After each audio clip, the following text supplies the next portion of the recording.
What's up, guys? What is up? What is up? Yo, I turn that down really quick. Yo, I feel so bad. I had no idea our boy Robert was going live at the same exact time, bro. Literally the same time. I feel so bad. Hold on, I need to move some tabs and pull up the comments. What up, guys? What up? What up? Hope you guys can hear me okay. Yo. What up, E? What up? What up? Fernando. I know, dude. No, I feel so bad. Once I literally just sat down right before, hit the live button, maybe like a minute or two before, and I was reading E's comments. I was like, no fucking way, dude. And sure enough, going live at the same time. I wish we could do like a joint stream. I wish we could like join our streams together. Damn, I feel so bad. I feel so bad. But nah, facts. Like for real, like he normally goes live on in the evening time. So if you guys want to check him out, definitely go for it. That is family right there. We can't we can't um we can't. I don't know. I feel bad. I feel bad.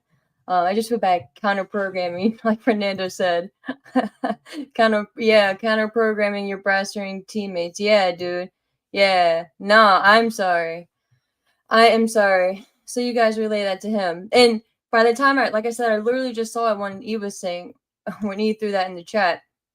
And I was like, shit, well, I'm already going live now. Or else I would have rescheduled it, pushed it back a little bit. But yeah, we're here now. So fuck it. I guess we'll just move forward, right? But that means you guys will have double the content tonight. So that's pretty dope, right? But tonight we're gonna be chatting about AEW, giving them some love, some attention, hopefully some love. There's some things going on that I am very perplexed about. I feel out of the loop there. I think I did miss an episode or two ish. I did go back and I didn't watch the full episode, but I tried to catch up on some clips and stuff like that. But for whatever reason, my subscription to HBO lapsed. But well, I realized it was tied into a different package that I have for my phone. But once I got that back on, I haven't had a chance to go back and catch up on whatever episode I missed. I think it was my 3 weeks ago. 3 weeks and then going into 2 weeks ago. But whatever. So I say that because I want you guys to fill me in on some shit that I may have missed. Because I don't want to be critical or to be talking shit, as it may come off. If I am in the wrong, obviously. So you guys correct me if and when that does come up. So just setting the stage for that. But obviously we'll be talking about WrestleDream. We'll get into the card, kind of break that down, get into some predictions. But I thought it was pretty interesting. The media call for WrestleDream was released not too long ago. I guess I'm assuming they.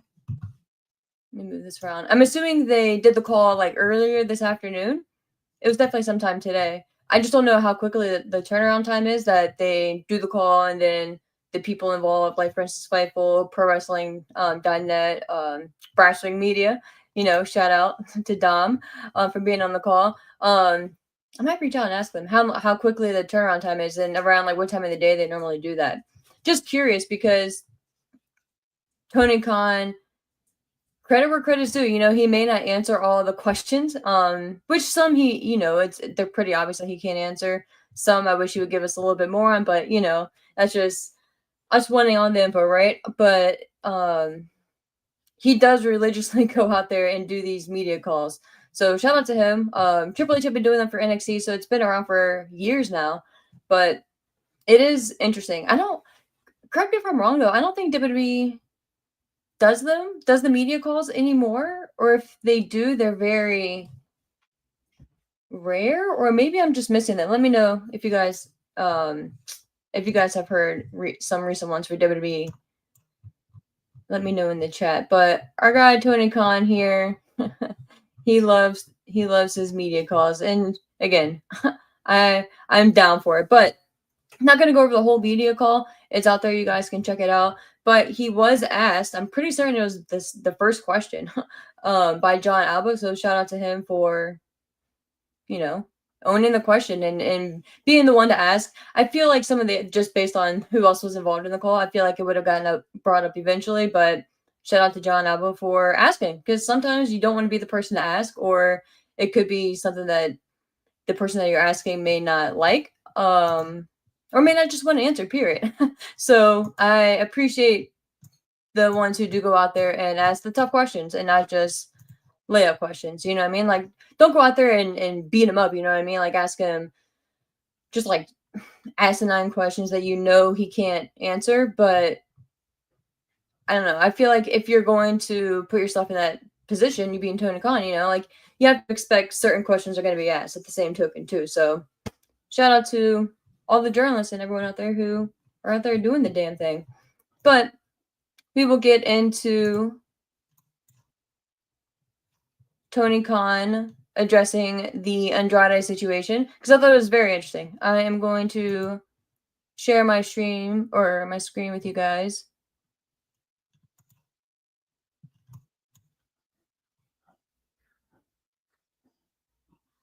Oh, Ease, just saw your comment. So Robert said he's sorry. No, man, tell him I'm sorry, bro. For real. He said he tried to message you on Twitter, but it wouldn't let him message you since he is not verified on Twitter. Wow, what the fuck? He's, bro, oh, that's so nice of him. Tell him stop it. I feel bad.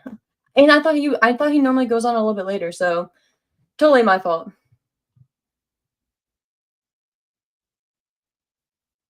Yeah, I got you, bro. Yeah, tell him I'm over here talking shit about him. Tell him I've already dropped like 18 F-bombs about him. What up, Universal? What up, what up? What up, Lucifer? What up, dude? What up, what up? What up, man? It's good to see you. You said haven't been part of one of these in a while. My apologies. Glad to be part of this one. Ace Freely from can't believe we lost another artist. Wow, from Kiss passed away. Anyways.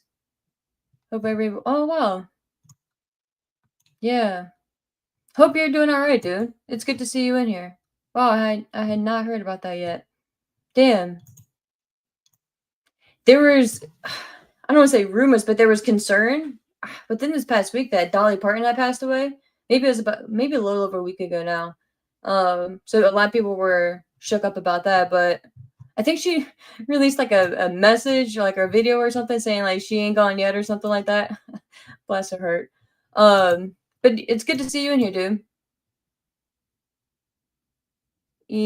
Okay, yeah, okay. You say he normally does Wednesdays at 7, but his work schedule. Okay. Duly noted. Duly noted. Well, him and I had to link up because I'm normally off on Thursdays too, so him and I may need to link up one of these nights. But I appreciate that, man. I appreciate you being the middleman, E. Appreciate you, bro. Everyone needs a good middleman, right? All right, but I'm gonna share my screen with you guys here, and we're gonna read over this article together.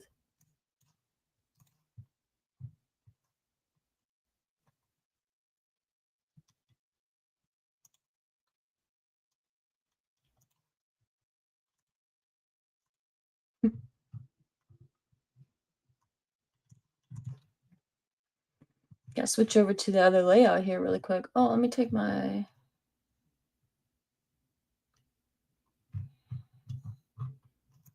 Get in her way here really quick. That display name. All right, cool. All right, so gonna move. All right, cool. So this is courtesy of Sports Illustrated SI.com and actually written by John Alba himself. So again, props and shout out to him. Title is Tony Khan comments on Andrade's AEW and WWE status after non-compete reports emerge. Mercedes, I'm just laughing at Mercedes' video right there. If you guys are watching along here. All right, so he says the ongoing saga with Andrade El Idolo's AEW contract status continues to evolve, and we now have an official comment from AEW's side on the situation.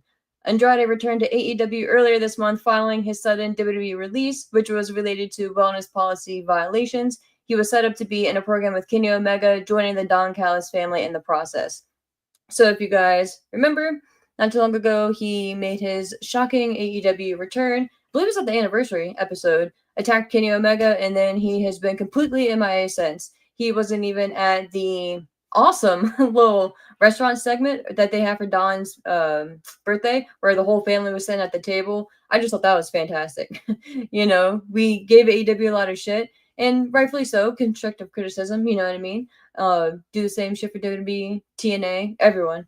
Because it's just what we do as viewers of a TV product. You know what I mean? Like, I remember Walking Dead, and I'm not going to get off on a sidetrack, I promise. I'm keep it short. But I remember Walking Dead.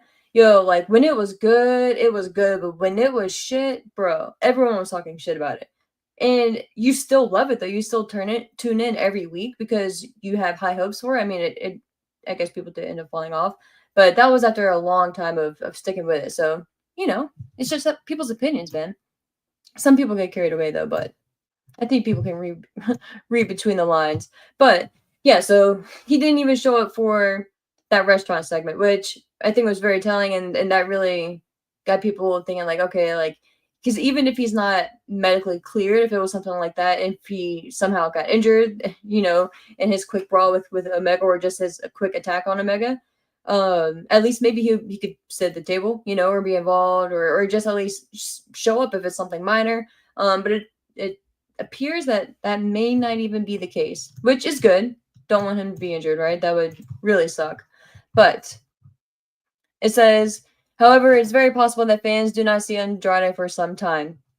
The takedown on SI noted earlier that Andrade was dealing with a potential non-compete situation regarding his WWE exit. In an updated report, the Wrestling Observer states that TKO has 1-year non-compete clauses that trigger when a talent is fired for cause or breach of contract. It is believed that this could be the situation Andrade is currently dealing with, which is wild. Like, I mean, if you're a long time wrestling fan or been around for a few years now, you've heard of, obviously, like, non-compete clauses. Typical ones are 90-day, right? NXT is 30 days. But this is the first time I have personally heard of a 1-year non-compete clause. I just, probably out of the loop.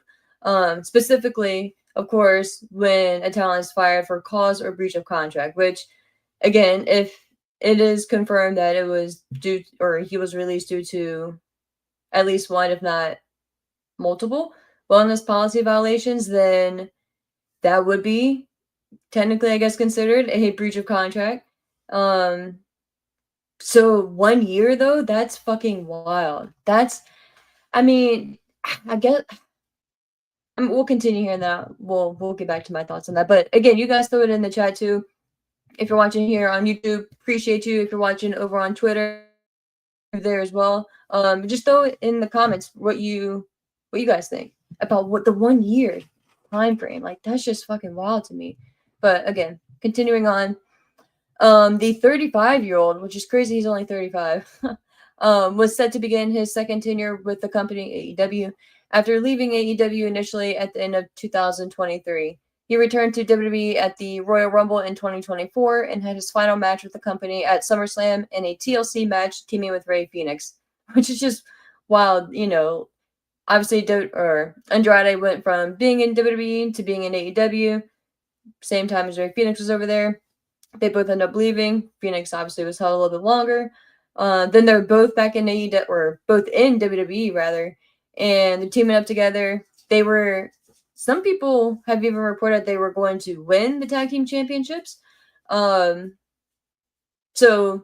there's that, but they were at least teaming together, right? And appeared to be something not long term for like years, plus, but at least probably a 6-ish months, a few months going forward, depending on what the plans were. But it's just funny and just ironic to think that, and now Andrade is back over there, and now Ray, Ray obviously is still, I don't want to say thriving in WWE, but still enjoying his life in WWE, you know what I mean? Wrestling's crazy. But continuing on, Tony Khan comments on Andrade's situation. So here we go with the media call. So AEW founder Tony Khan held a conference call on Thursday afternoon to talk about the upcoming AEW WrestleDream pay-per-view, and the takedown on Sports Illustrated SI was offered the first question. So yeah, it is confirming that. Khan was asked about where Andrade's situation currently stands. So again, Shout out to John Oliver. That's pretty cool. He says, well, the quote is from Tony Khan. Well, I would echo, and this is, we'll get, I was just really perplexed by the answer. But he says, quote, well, I would echo sentiments I said at AEW Worlds in 2023 when Andrade initially left a few years ago. And I would say that I have a ton of respect for Andrade El Idolo. I think he's an amazing wrestler, and I think that when he left in 2023, it was on a very high note. Cool. Okay. So that's answering and addressing how you guys departed, but correct me if I'm wrong. It says Tony Khan was asked about where Andrade's situation currently stands. So when I heard that answer, I was like, man, I'm maybe I misheard. And then you can.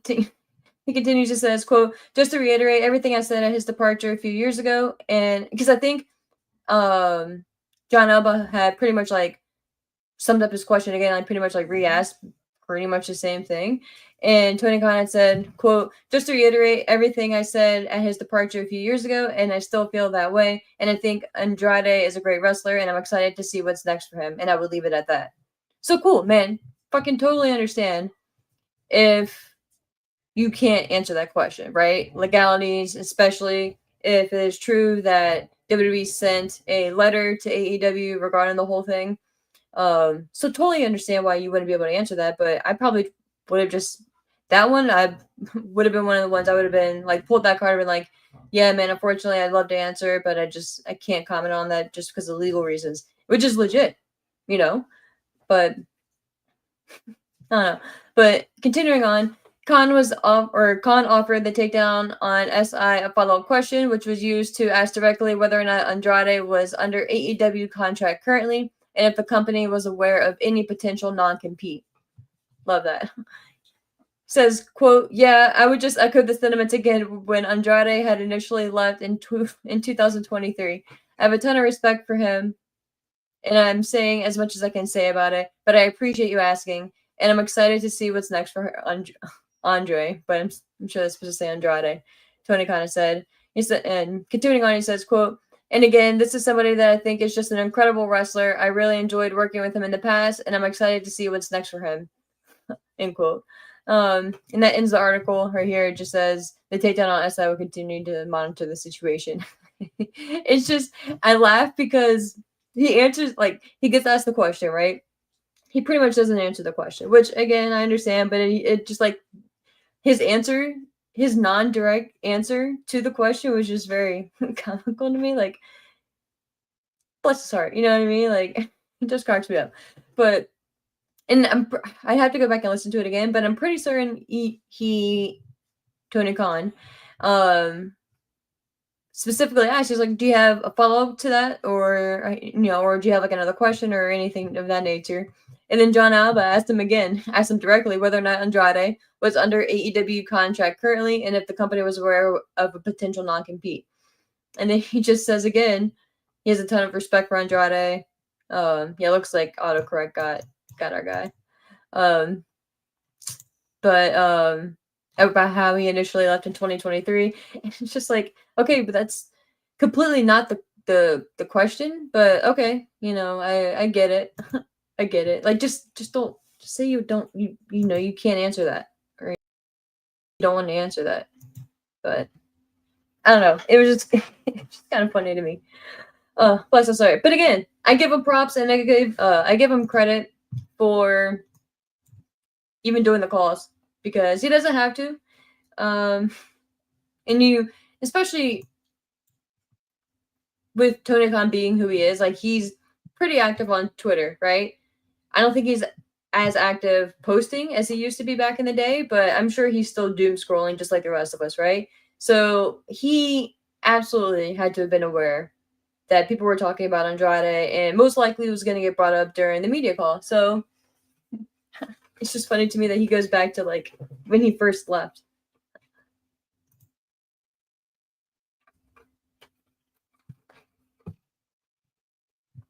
I'm good to your comments here. What up, Sai? What up, friend?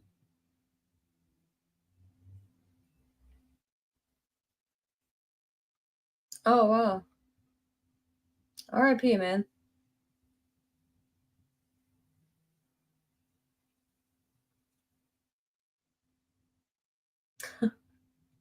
Fernando. You always crack me up, bro. I respect your opinion so much, Fernando. You said Andrade is coming off as a dumbass, always getting mixed up in something. And I heard someone say, I forget who it was, but someone had said something like, Andrade's always like caught up in some weird or some strange shit. You know what I mean? Whether it's good or bad, it's just strange shit. Just shit that you don't necessarily normally hear about. Oh, sigh, don't get me fucking started on that shit. What up, CJ? What up? What up? And Fernando, you said this is not on AEW. This is on Andrade. Totally. So I'm gonna start that because I partially agree with you, my friend. Yeah, Fernando, you said The Walking Dead was one of my favorite my favorite shows for a while. Same, dude. Same. I actually got to be an extra on. It was like the fuck was it? It was like the Return of the Walking Dead or some shit like that. Let me fucking remember. I have to get my pay stub out, but it was one of those spin-off shows on it.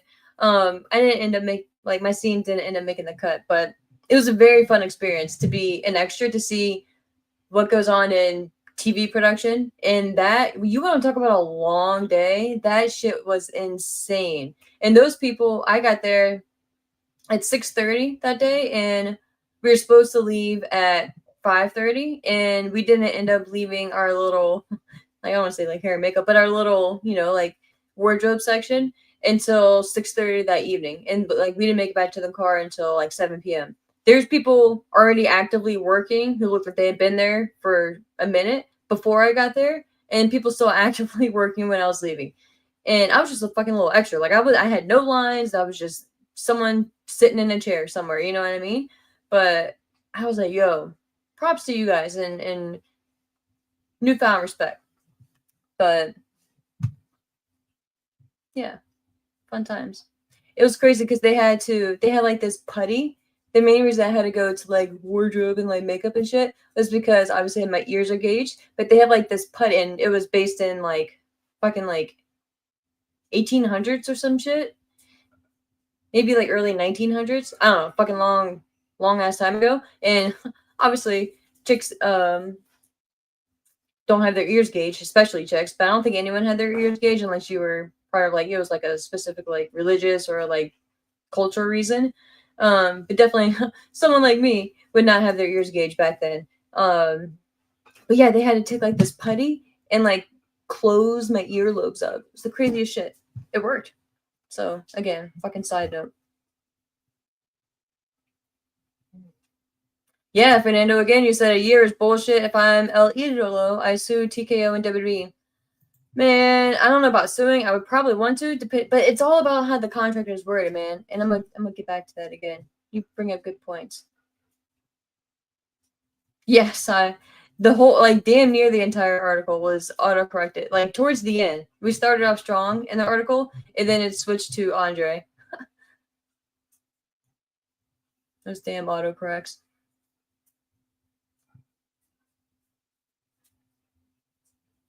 Oh.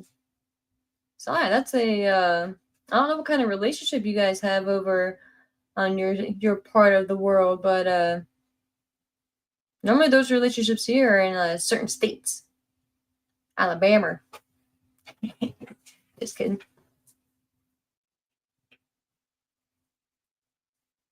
Oh, Fernando, you said that's cool. And you guys and me, so fucking here we go. Random shit. But you said that's really cool being an extra on a famous TV show. How did you get the opportunity? So long story short, one of my good friends at the time, his name was Christian. He was an actor. I guess I don't know if he still is, but he was acting pretty regularly at that time, and it was when I lived in Richmond, Virginia. And he would get roles, nothing obviously too big, but pretty, like pretty substantial and pretty consistently. I forget the name of the Hulu show that he was on, but there's a show that aired on Hulu. I don't even know how many years ago now, but he was on there a couple times, like in a couple episodes, which is pretty cool. But yeah, so he was an extra on the show. So I don't know if it was like, it wasn't like it was like the talent, one of the talent scouts or some shit had asked him if he knew anyone else that was interested. So he asked me. I was like, hell yeah. So I sent them a headshot. Fucking crazy. And apparently they needed a pale white chick with brown hair. So that was that. Got paid $163 for the day. It's pretty cool. I'd have done the shit for free. What up, K Smith? What up? What up?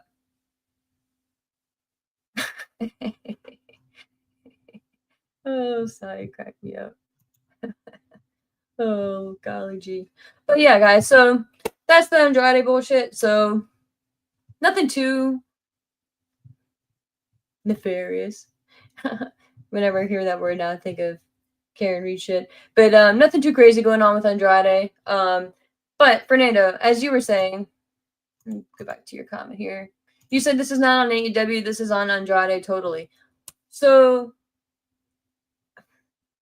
I honestly feel like it's kind of 50-50 there, to be honest with you. Maybe 60-40.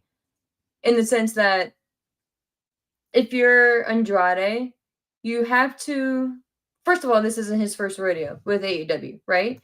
Or I'm sorry, with WWE, well, with both now, but with WWE specifically, right? So he should be aware of the verbiage and how WWE structures their contracts. Now, I don't know, I can't recall the exact time frame when he signed his original WWE contract, and then obviously TKO became a thing, and possibly the differences in the TKO contract with shit this fucking year-long non-compete, which is insane. But God, like if you're signing something, dude, like, and I hate to be that person, you know, because I am that person who acknowledges a lot of terms and conditions and doesn't read a lot of it. Because if it's like a fucking app or something like that that I have to download or I have to subscribe to or something, like I have no choice. You know what I mean? You're gonna take my data, you're gonna fucking hack me, you're gonna probably like steal my information, or your system's gonna get hacked. Like it is what it is. You know what I mean? Like every app out there is bound to get hacked at this point. So it's just a matter of time. But you have to, like, if you don't want to read it, and especially with Andrade, you know, obviously English is not his first language. So if I'm Andrade, I would hire an attorney when I'm dealing with contracts and certain shit, especially from a different country. You know what I mean? Especially one that holds so much weight. You know, like WWE. Not saying it's right, but when you sign with them, like you're pretty much signing your life to them, and that's what a lot of talent have said. You know, like they pretty much like own your life for however long you sign on for, or until for a minute. Like now, it seems like the minimum is like 3 years. So at least minimum 3 years. No, I think the max they're doing is like 3 to 5. You know, type shit, or until they're tired of you. You know what I mean? But you're pretty much committing to doing what they need you to do, you know, and agreeing to their standards and their policies and their bullshit. You know what I mean? Whether you agree with it or not. Like if it's something to where you just can't bend over backwards for, or you just refuse to bend the knee to, then don't sign the contract. You know what I mean? But you have to know. And if he didn't know, then that is on Andrade. You know what I mean? That's like me signing up for something like a fucking subscription, going to cancel and realizing I'm stuck for a year. You know what I mean? Like fuck, like I didn't read that shit. I just signed up for that shit. And here I am paying for X amount of months or not doing anything for X amount of months because I didn't read the shit. So if it's a case like that, then yeah, that's just not good. But on the flip side, though, while I say AEW has a little bit of, I don't want to say fault, but a little bit of, I guess, responsibility in this is if you are, I'll take me for instance, right? My current job, obviously, I'm working with them, right? I didn't necessarily sign a contract, but I'm employed with them, right? Like I signed certain agreements and like certain hiring paperwork, and I'm licensed with, you know, I'm just licensed with Florida, period. But I got it through my company. You know what I mean? And if I were to just be like, like I'm just kind of done. I'm ready, like, or another offer was presented to me, or if I was doing some shit to deliberately have them fire me or not want to utilize me and I'm just chilling at home, I can't just expect to like go to whether it's a competitor, brand or company, or not directly. I just can't expect to go to another company, period, and just be free. You know what I mean? Like I need to wrap up with my current company. I need to make sure like everything is returned, right? All the equipment is returned, or I need to make sure all my duties have been met. And I need to make sure like if we're not leaving on such great terms that okay, like if you're firing me, then what's the catch? You know what I mean? Like do I owe certain bonuses back? Do I but yeah, just like what's the catch? You know what I mean? Like what's the clause there? Are you just happy to be done with me? Are you just cutting ties cleanly and you forget me, I forget you, we just both move on with our lives? So that would be on me to be mindful of and take ownership of in in a perfect world be like, hey, new company, I left this company XYZ, whatever the reasons are. I see you're cool with hiring me, that's great, but this is kind of where I'm at. Like I can't do X, Y, and Z for a certain amount of time, or I can, or whatever the situation is, you know what I mean? But again, like I was saying on the flip side, if you're AEW, like especially with what Tony Khan has said in the past about WWE being so shitty about trying to apparently like poach talent from them. Remember, like apparently Swerve, they had approached Swerve a few years ago when his contract was coming up or about to be up for renewal, and talked to him during certain time frames when they were supposed to, or just contracts in general. Like if you're Tony Khan especially, but if you're a fan like us, right? Like we know how petty WWE can be. And we know WWE will stick to their guns and they will fight for better or worse, whether we agree with it or not. And again, like this may not be popular like opinion or take or whatever, but man, if Andrade signed to that shit and there's a clause or there's a certain section in that contract and they're like, look, if you end up doing something to where it breaks X, Y, and Z of our policies, our moral clause, whatever, if you just do some shit to where we have to fire you, then you can't work for the next year. And if that's in there and he signed to that shit, then that's pretty much it, dude. Do I agree with that shit? Fuck no. Do I think that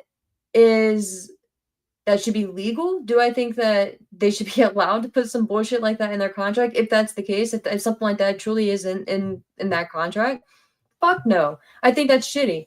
What was it like last year? They were trying to do away with non-compete clauses as a whole, but I think it ended up getting passed, but then I think one of the states appealed it or some shit. So they're still working on that. But as of right now, it's still valid. But if it's true that TKO has a 1-year non-compete clause that triggers when a talent is fired for cause or breach of contract, that would be fucking terrible. Fucking terrible. For everyone involved, right? If you're AEW, hold on.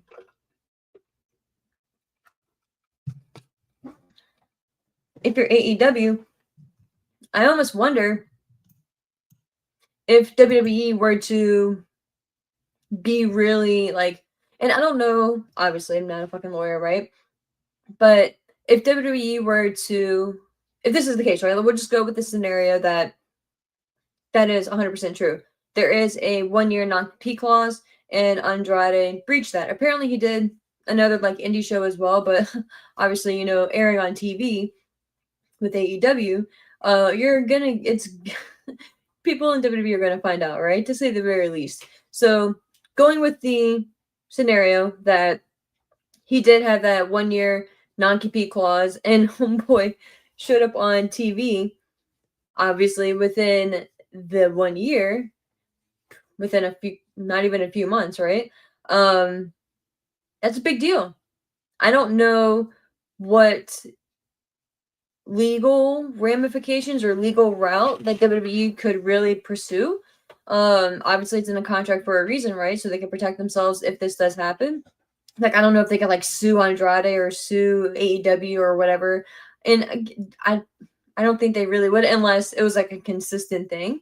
But WWE's petty. Like I said, like nothing would really surprise me. But if you're AEW,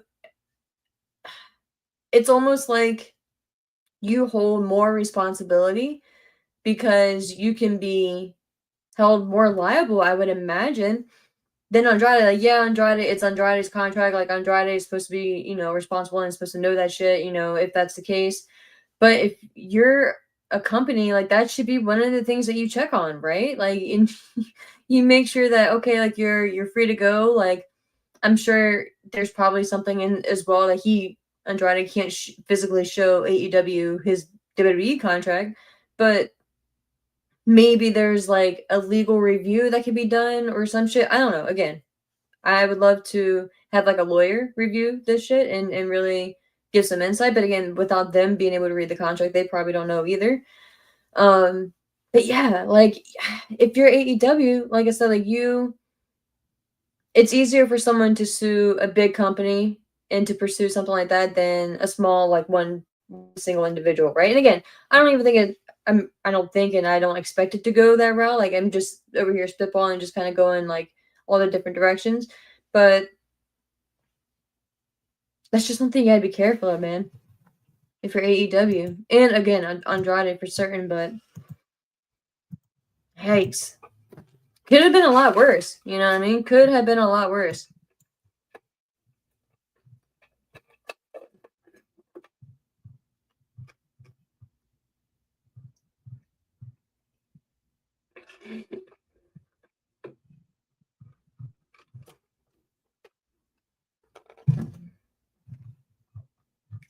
But yeah, so that is the Andrade stuff. I just thought that was kind of fascinating. And Andrade, bro, like, just finds himself into some like random, like, just shit that you just don't really hear of. But moving on to the WrestleDream card, because AEW, that was the whole point of the media call, does have a pay-per-view coming up this weekend, WrestleDream.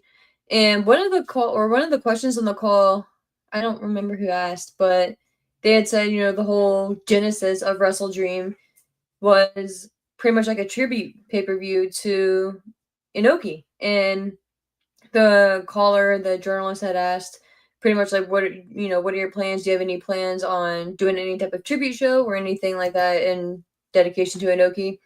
And is whether it's like a video package, something like that. And he pretty much like, I almost wondered if it was Tony Khan was almost like, oh, that's like a great idea, like we'll write that down, we're gonna do that shit, like messaging the producers really quick, like, hey, like get a video package going for this weekend. But yeah, that when you think about it, that was the whole purpose, right? Like obviously we all know Tony's love for Japanese wrestling, of course, Forbidden Door, WrestleDream, but it kind of hasn't really been focused on that. So I'd be curious to see if there is some type of tribute or something, or a match specifically dedicated to that. But he did, Tony's did reference and bring up Takeshita winning the championship over there. So he did kind of tie it in, which my guy, man, like he has a way of tying it into either like a current day event or it's something. So props to him. Props to him. But getting to the card itself, it looks like we have 1, 2, 3, 4 pre-show matches. That's fucking insane. I know it's the tailgate something, blah blah blah. What's the name of the pre-show? It's like the tailgate something. God, what is it? You guys know. You can put it in the chat if you know. It's like the tailgate something. Because Eddie Kingston and Hook.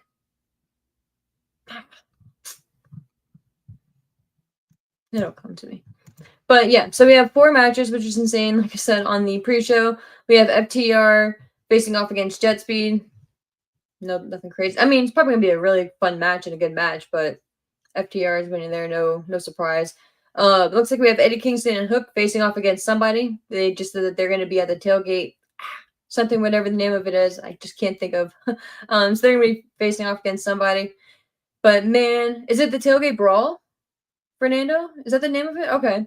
But bro, can we talk about Eddie Kingston really quick? Because you talk about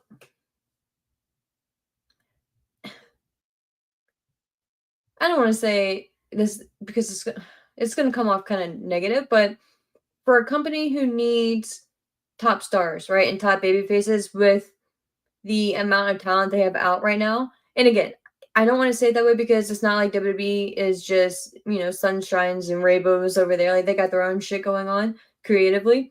But any company can be in the business of taking and creating and cultivating new stars. You know what I mean? It's a good problem to have, right? As they say, to have a heavy top of the card. And with how long Kingston had been out, the love that Eddie Kingston gets from the crowd, with the people who he had interacted with, the big stars prior to being out, I was just like, okay, this is gonna be perfect. Like when Eddie is ready to come back, I, I think it would have been fun to have like a surprise return, like there's a big brawl happening, of course, like Death Riders, or maybe John Moxley's like starting to get the upper hand or whatever. And then next thing you know, Kingston's music hits and he comes out with the gas can type shit. You know what I mean? Just something like that. And immediately, dude, like you have a big star, like not that he would be made because he's already like Eddie, he being Eddie Kingston, he makes that moment what it is, but it almost like he amplifies himself in that moment. But instead they had him be called out by Big Bill. And no shame to Big Bill because I have a lot of respect for Big Bill. I hate the name Big Bill though.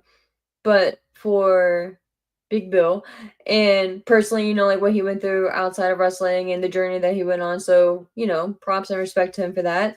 I was hoping though that before he joined AEW that he would have gone to WWE, gone back to WWE, just because I feel like he could have gone through NXT and just dominated this new version of him, really like made a name for himself at singles route and then gone from there. Not saying he would have been like the next main event star or anything like that, but just something about him, dude. Like there's just something that was just like striking differently. But I don't know. He ended up joining with AEW and was like, okay, cool.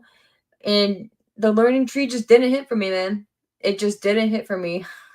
And it's wild that Jericho ended up being the one out before they didn't even break up. Like he just ended up being out. Just crazy. But yeah, so Kingston just ended up being brought back because Big Bill called him out. He just randomly started having an issue with Kingston. And yeah, he was back. And then now he's teaming with Hook, which, okay. And just calling out whoever. Open challenge, essentially, on the tailgate brawl. I don't know, man. I just feel like you just lost out on something that could have been really special there. Not saying you completely missed out on it, but bro, it's not gonna hit the same. Not gonna hit the same. And it just sucks because I feel like especially with like your Omegas, your Ospreys being out right now, MJF not being there, Swerve not being there, whether they're good guys or bad guys, your just star power is out right now, which happens. Again, it's not even a fault to AEW, just shit happens, but opportunity to kind of fill in one of those slots. And they just didn't. But Maybe, I don't know. Maybe it's just me. Maybe it's just me.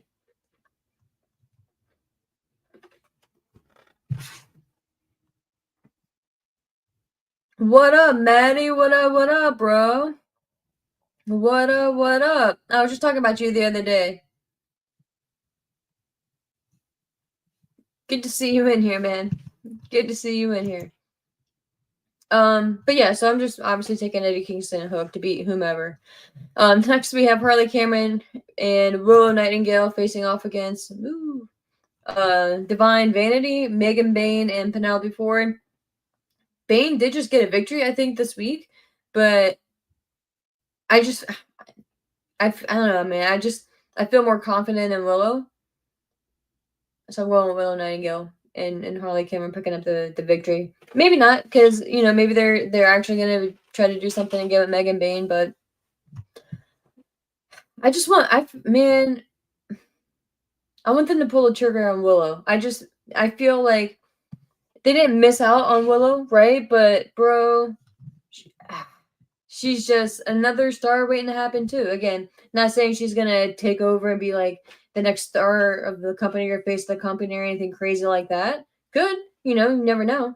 But man, like she could be something solid for your women's division too, in a nice cornerstone, quarter piece, whatever they call it, staple in your division. She connects well with the fans. Like she connects very well with the fans, and I'm pretty certain I've said it before. Like she's that Bailey character, but with more of an edge. But she can still get away with it somehow. So I'm going with Willow and Harley Cameron. Then we have the Conglomeration facing off against the Death Riders. I'm just so fucking tired of the Death Riders, dude. And I don't know, bro. The Conglomeration, Roderick Strong and O'Reilly. We have Orange Cassidy and Ishii in there as well. I'm not really feeling it, bro. I'm just not really feeling it. So, whatever, man. I'm going with the Death Riders, I guess. Now, speaking of the Death Riders, we lead into Darby Allin facing off against Jon Moxley in an I Quit match. Correct me if I'm wrong, Jon Moxley just recently, few months, within the last 6 months, I think, lost an I Quit match, if I'm not mistaken. AEW has a very cool video package. I think it's like almost 7 minutes. Just kind of telling the story between Darby Allin and Jon Moxley on their YouTube page. So definitely check that out. They also have a clip from the really cool segment that they did on Dynamite this past week. They were in like it looked like almost not an interrogation room, but it looked like a jail when you go to talk to someone in jail and they have, like obviously, like the prisoners on one side and then the visitors on the other side. But it's like obviously a wall separating them, but they have a glass panel where you would talk with the phone, but they just had a speaker, no phone needed. So it looked like a setup like that, but I just thought that was fantastic. And then the beatdown was just so well done. The whole thing just fantastic. So shout out to them. Got me hooked even more for the match, even though, like if you would have asked me, like, do they need to have another match? They being Moxley and Allen? No, I don't think so. But this has got to be it, right? Like, I just feel like some crazy shit is gonna happen. Almost a little concern for their safety. You know what I mean? Like, they're professionals; they know what they're doing. But it's like Darby Allin, that fucking flamethrower that he has, like he's just like a little arsonist out there. So I just fear some crazy shit's gonna happen. Again, though, I can't see Darby Allin saying I quit. I feel like we did just recently see Moxley say that he quits, but yeah, I don't know. So I'm going with Darby Allin getting the victory here. I feel like some crazy shit's gonna happen though. But next up, we have Chris Statlander, your AEW Women's World Champion, defending the title against Timeless Toni Storm. I am still in the camp that Toni Storm should not have lost the championship, especially in that four-way. When she did, I feel like she still had a good amount of steam behind her. Not saying that Statlander shouldn't have been the one to dethrone Tony Storm, but to me, I just feel like it would have been better in a singles match. Just in coming off of a story where it was more singularly focused on Statlander and Tony Storm, but here we are. But I again, with them being bold, and again, to give credit where credit is due, being bold and taking the title off of Tony and making that title change and running with Statlander. Again, I don't even think that was a bad decision, just maybe not the right time, in my opinion. I would have, like I said, held off a little bit longer. I surely don't see them pulling the title back off of Statlander and putting it back onto Tony Storm. So that would just be ludicrous, in my opinion. So Statlander retains here. I think it's gonna be a fun match, and I like the story that they have set up since then. I mean, I am just still kind of surprised that they dethroned Tony Storm when they did. Next, we have Kyle Fletcher defending the TNT Championship against Mark Briscoe. Mark Briscoe, I feel like, is on every pay-per-view. Shout out to him, man. I feel like we've seen them face off quite a bit, though. Again, I don't think anything crazy is going to happen in this one. Kyle Fletcher retains the championship. I hate to say it, though, but like this needs to be Fletcher needs to go out there and just fucking demolish Briscoe. And I hate to say, like I said, I hate to say it, but man, like thinking about Kyle Fletcher going into the Continental Classic last year and just the high hopes that I have for him. And again, he's not like some lost cause or like floundering or anything crazy like that. And I don't even think he necessarily should have won like the AEW World Championship or anything to that nature, that effect right now or this year. Just I don't know. I losing the classic, it really stood out to me, and I don't know, man. It's just been something about his run since then, booking wise. Just not hitting for me, man. And him being just another guy in the Don Callis family. I hope that ends up meaning something and ends up bothering him and he ends up breaking out from that. Um yeah, I don't know. I don't know. It's just Fletcher's special. Fletcher is a special talent, and I know that Tony Khan sees that, right? Like we all know that he sees that. It's just for whatever reason he's just kind of there, and I don't know. Tony's just not. I don't say he's not pulling the trigger on because again, it's like how you can only go but so hard and so heavy with someone without going all the way. You know what I mean?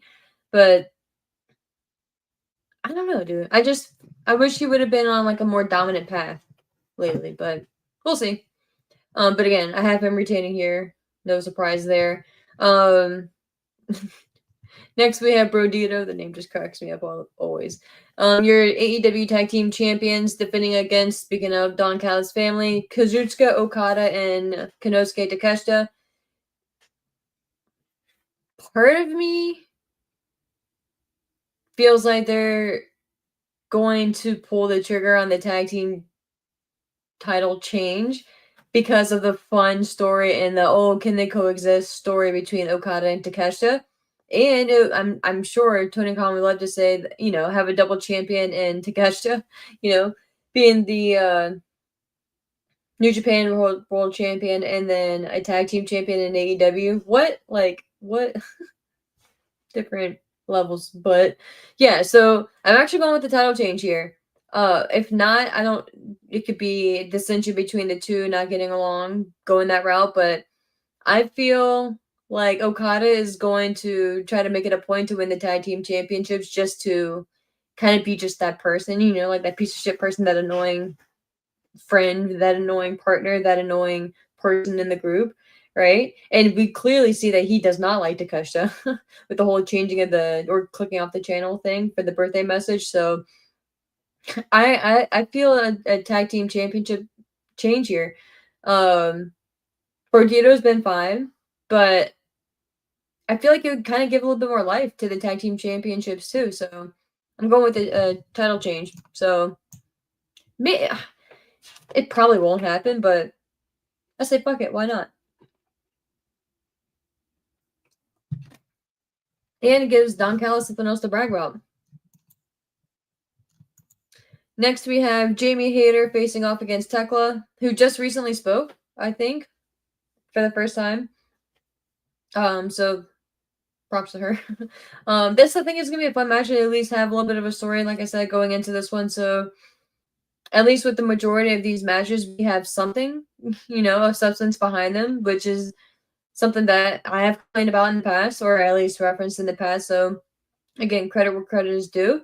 But this one, I think it's gonna be Tekla, man. I feel like you have a new star, have a new talent in Tekla at least. So why not add more momentum, right? And get a little and get more out of the build that you have going on with her. So I say go with Tekla. Now Jamie, it kind of sucks for Jamie Hayter, but right now I think you need to. I don't say strike while the iron's hot because it's not like she's out there just like like the talk of the town, but she's good. She being Tekla, so I would give her the W. And it's not like there's a title in line or anything crazy, so why not?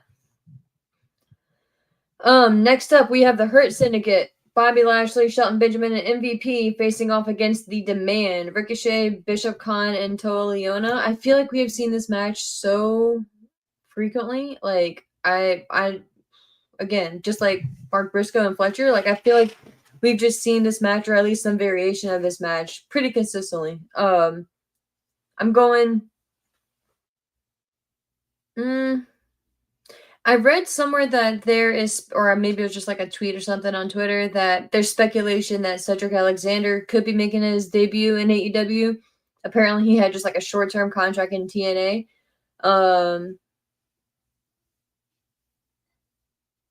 So maybe, but I feel like the Demand kind of need the victory here, though. So I'm gonna go to the Demand. And it's gonna piss Bobby Lashley off and Shelton Benjamin, but I kind of not that I want to see them break up, but I kind of want them to do their own thing, like still be a group and still support each other, like have MVP still come out and accompany them and individually, and have like if Bobby has a singles match, have Shelton and MVP out there and vice versa, but not always be like considered a tag team or a trio. But man, like talking about like needing stars and shit like that, like have Bobby Lashley go after Hangman for the championship. You know what I mean? Like that could be your next feud going into Full Gear, I think is what we're heading to. Um, just something, like Shelton Benjamin could face off because I guess their heels, or I'm sorry, their faces confirmed now, right? So Shelton Benjamin can face off against Fletcher. Like that'd be a really fucking good match for the TNT championship. So yeah, just kind of have fun with it and kind of go the singles route.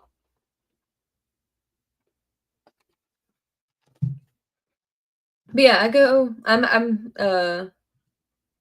going with the Demand winning here. I just feel like they need it, like I said. I know I skipped. Yes, okay. Jurassic Express. Jack Perry and Luchasaurus facing off against the Young Bucks. Obviously, a tag team match. The winner receives $500,000. At least, I will say, the story is it's because, Nick Jackson has a gambling problem and he lost all their money. So Tony Khan agreed to make it for a cash prize, right? So, I mean, if you're Jurassic Express, like shit, okay, let's go. Yeah, I just still again, Tony Khan is a very nice man because if it was me, if I'm Tony Khan, I remember what the Young Bucks did, right? I remember what Jack Perry did. How maybe a year ago at this point, with the EVP trigger, I think it was that they performed on him and the TK driver is what they call it now, the Meltzer driver. Um, So the last thing I'd be doing is offering up another $500,000. You know what I mean? It would be like, bro, you're lucky you're still employed here.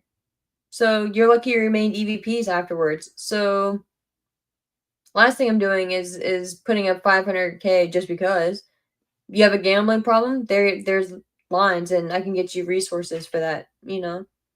That's not my problem. I know that's not the point, but that's where I would be at. Shit, like I don't know, but that's one not really important part. But I just still can't get over the fact that Jurassic Express are reunited. First of all, like they really, and again, this is where when I was talking about the very start of the show, where I know I probably missed something, so please fill me in. But when did Jack Perry and Luchasaurus or especially Perry, right? Because Luchasaurus doesn't speak. When did Perry explain the need for them to reunite and him seeing like the error in his ways or whatever? Maybe it was recently. Again, like I haven't seen the entire show, so please let me know. It's why we're all here, right? As a community. But that's one thing, but the main issue, the main thing that really got me was Jack Perry and Kenny Omega teaming.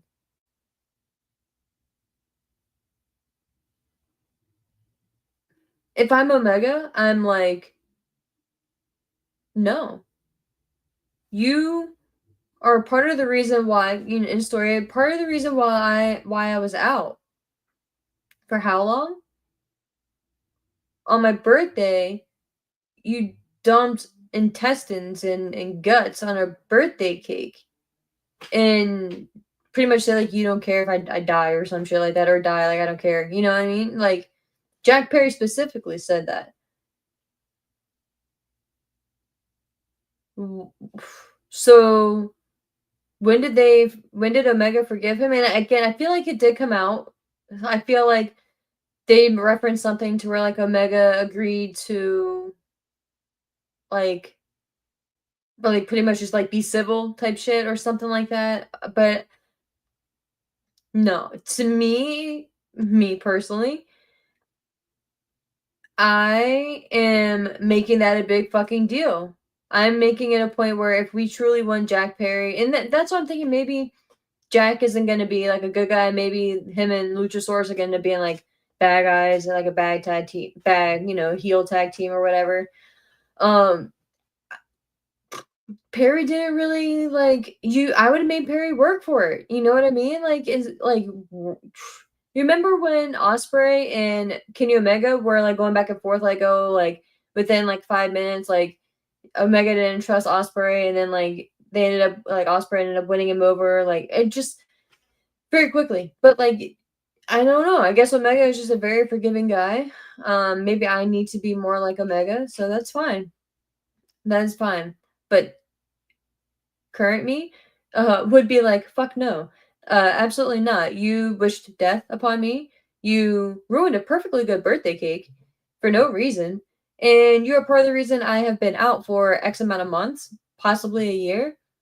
So fuck you. No, thank you. I will be in a handicap match before I team with you. Absolutely not. So it would take time. At least a year, I would say, if not longer. That would be like some Hangman Swerve shit. Like it would take a lot to forgive and forget, or forgive and at least agree to work together for the greater good. You know what I mean? So no. Mm-mm. Mm-mm. And Jack Perry is pissed off at the Young Bucks because they didn't call him when he needed them. The fuck did he need them for? That's why I'm like, what did I really missed something, because last we saw Jack Perry, like he had already come back as the scapegoat. Like if anything, he would have needed them. How long? Like 2 years ago at this point, over 2 years ago, when the whole CM Punk thing happened, and he was like persona non grata in AEW for a bit. Like he had to go off, and he went to New Japan and it created the whole scapegoat thing. Like during that time frame is when he would have needed them, right? Now he came back. Well, at that point, and then he ended up coming back. They were great friends, tag team. They attacked Tony Khan, like they were, living the good life. And then something happened. Perry was gone for a while. And now he's pissed off at the Young Bucks for not being there for him when he needed them the most. So that's what I'm not like. I'm missing something, dude. I'm about to get into your comments here in a second too. I'm missing something here, or Jack Perry is not really trying to be a good guy, and he's like, it's all a swerve, bro. I don't know,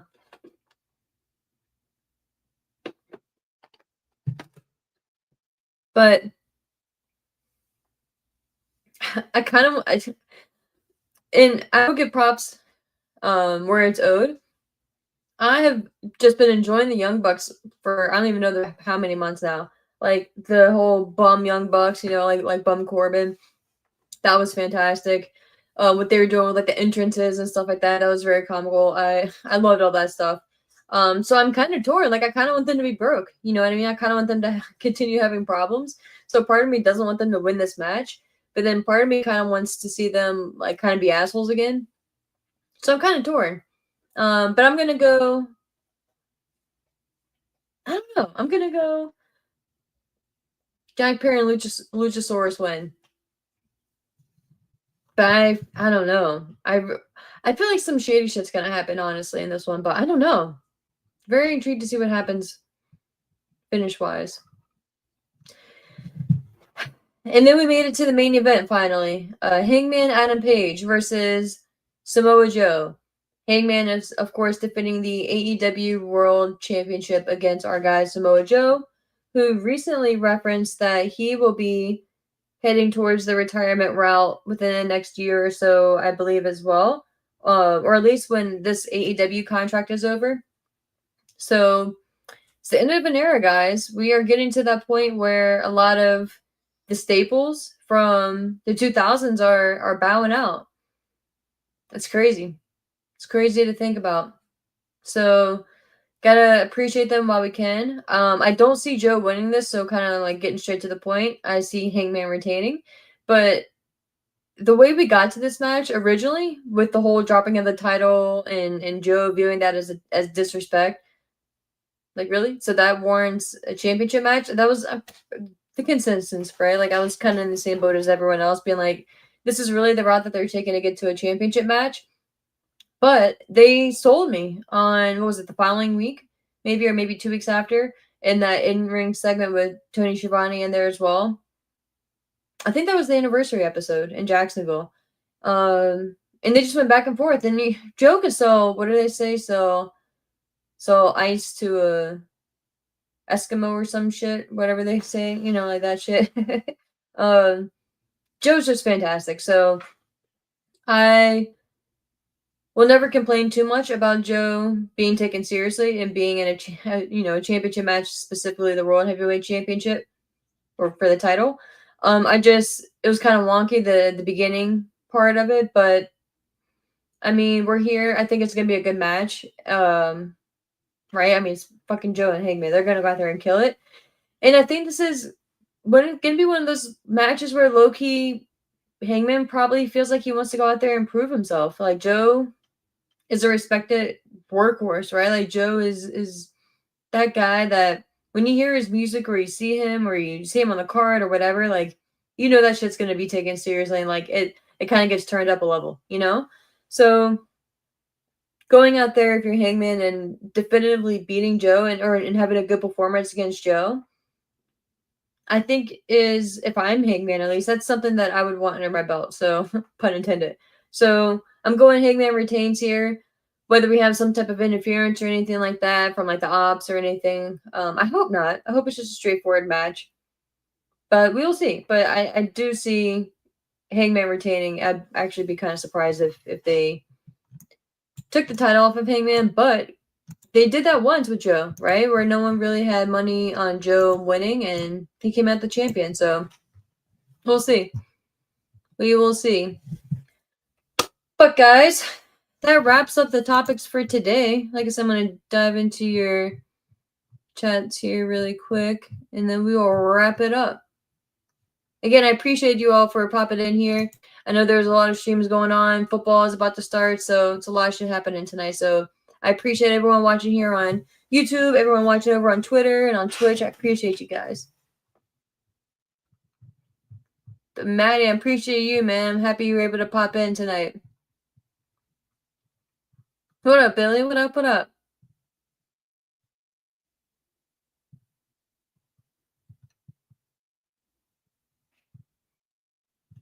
Yeah, K. Smith, he said Tony is too nice. He is.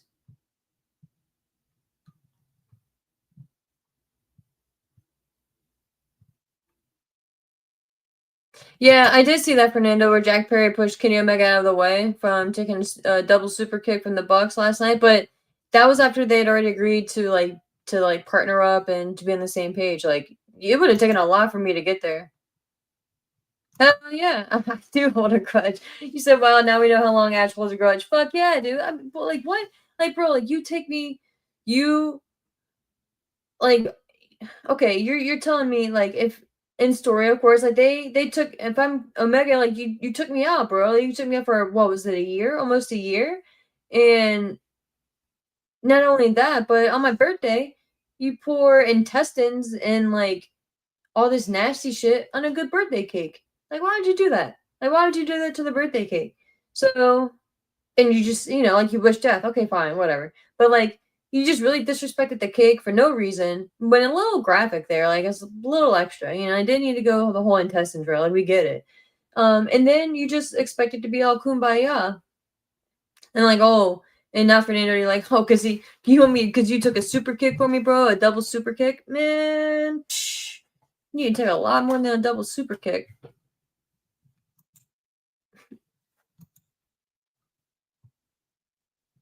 Yeah, and Fernando, you said with Jurassic Express and the Acclaim getting back together, AEW now has the best tag team or the best tag division in wrestling. I'd have to put more thought into that. It's up there. They're getting back. They're getting back to it, but bro, it was rough there for a little bit. Yeah, dude. He says Cena, AJ Styles, Samoa Joe, and Randy Orton all retiring soon. I don't know about Randy. He hasn't. I think we still have a little bit longer at Randy. Hey, you said you're Fernando. You said I'm watching you and TNA at the same time on my phone and laptop. Hey, that's dedication, bro. I appreciate you. But I'm wrapping up here shortly, so all attention can go to TNA. E, you said you see any new movies lately? No, I have not. What was I just watching? I was watching some series the other day. I'm a big like documentary person though, and a big like yeah, like documentary like I don't know, like YouTube. Like I've been like on a lot of like court cases and like just like investigative shit and I don't want to say a lot of political stuff, but just like a lot of like maybe conspiracy theory stuff. Just I've been like down weird rabbit holes lately. And just kind of been like consumed with that shit. So that's kind of where I've been at. Oh man. Yeah, K Smith, you said Randy got 5 kids, he'll wrestle till 2030. Yeah, bro, that dude's gonna wrestle till his back says no more. Oh yeah. And you said him, the long walk, good boy, Roofman, Tron Aries are worth the movie ticket. Yeah, Tron, my boss actually went to go see that shit last week or last Friday, I think it was, and he said it was great. Like he was so stoked to go see it. Just made my heart happy. I love that guy. He is such a good boss. Like I am so lucky. So lucky. Case Smith, you said you never been a big movie person. Yeah, dude, I never really been a big movie person either. Like a lot of the popular movies out there and a lot of like your big well-known movies I probably haven't seen. A lot of people get upset by it or like offended by it. It's like, I'm sorry, I just never seen it. But guys, we will wrap it up there, my friends. Like I said, I appreciate you guys for tuning in with me here. Again, I feel very bad about interrupting Robert's stream. So if you're watching over on Robert's stream, I totally understand that. If you're watching this on replay, I appreciate you watching. If you just said peace out and you're not watching this at all and you're not hearing this, that's fine. I understand. We're all one team, one dream, right? But for everyone who did stay and whoever tuned in, like I said, either live or on replay, I appreciate you guys. We will be back hopefully Saturday morning. Speaking of Brass Ring Media, over there around 10:15 a.m. Eastern time. Hopefully, that's the plan at least. So should be good money for this weekend, and hopefully do another stream over here at Kickash Podcast relatively soon as well. A lot's going on. The ticket prices came out for John Cena's last show, which are fucking insane. So definitely want to get into that. The pre-sale were just wild. So I can only imagine what the general admission and like the general public tickets are going to be tomorrow. So I have an alarm set because I'm gonna try to get a ticket, y'all. If it's not insanely priced for nosebleed seats, I will see if I can get a ticket and try to go to Cena's last match, dude. Because I think it'd be pretty dope to see. Like I said, I was never like the biggest Cena fan, but respect where it's due, right? And it'd be just a cool moment. And we all love wrestling, right? Like that's what they're about. But yeah, so definitely going to see how that is, but I do not have my hopes up for that shit after seeing what the pre-sale nosebleeds were. Fucking insane. But you're funny, bro. You're funny. Yeah, I know. I know. That's what I was saying earlier. So if he's gonna be free on Thursdays, maybe him and I can link up and we can do like a joint show or something on Saturdays. Probably not something consistently, but at least jump on and do a show or two together. That'd be pretty dope. Yeah, I heard the Black Phone is actually pretty good. So yeah, I'll check that out. But yeah, man, thank you guys. I appreciate you all. Like I said, I will release you all now. There's a lot of shit, like I said, going on. So I appreciate you guys. Enjoy the rest of your evening. Enjoy tomorrow, your Friday. We are finished with the week, guys. And hopefully I'll see you guys over, like I said, Saturday morning on Brass Ring Media, 10:15-ish Eastern time. So take care, guys. Have a good night and be safe.